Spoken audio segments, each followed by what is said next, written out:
পুরো চোখের লাইনে চটিয়াল আছে এটা আমার কাছে।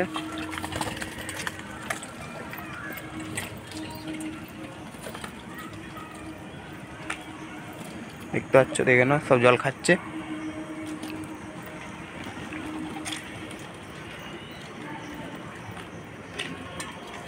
চ বাবু, আর খাতে হবে না, চলো উঠে পারো এবারে। আন্ধ্রা লাইনের পায়রাটা জল খেয়ে নিচ্ছে, আন্ধ্রা পায়রাটা জল খেয়ে নিচ্ছে। আর এইখানে আমাদের কালেঙ্গা পেয়ারটা, এইটা আর এইটার সাথে পেয়ার হয়েছে, দেখতে পাচ্ছ।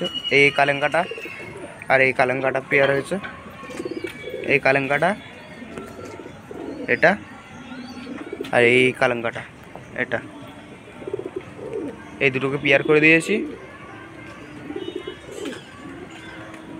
আর এই পায়রাটাকে নতুন ডানা দিয়ে দিয়েছি, যেটা গোলা পায়রার মাদিটা ছিল এটা ডানা দিয়ে দিয়েছি। তো গাইস, পায়রাদের তো খাওয়া দাওয়া কমপ্লিট হয়ে গেল। তো ভিডিওটা এখানেই শেষ করছি। আশা করি তোমাদের ভিডিওটা ভালো লাগবে। যদি ভিডিওটা ভালো লেগে থাকে লাইক শেয়ার সাবস্ক্রাইব অবশ্যই করে দিও। তো দেখা হচ্ছে পরবর্তী ভিডিওতে। ততক্ষণের জন্য সবাই ভালো থাকবেন, সুস্থ থাকবেন, টাটা।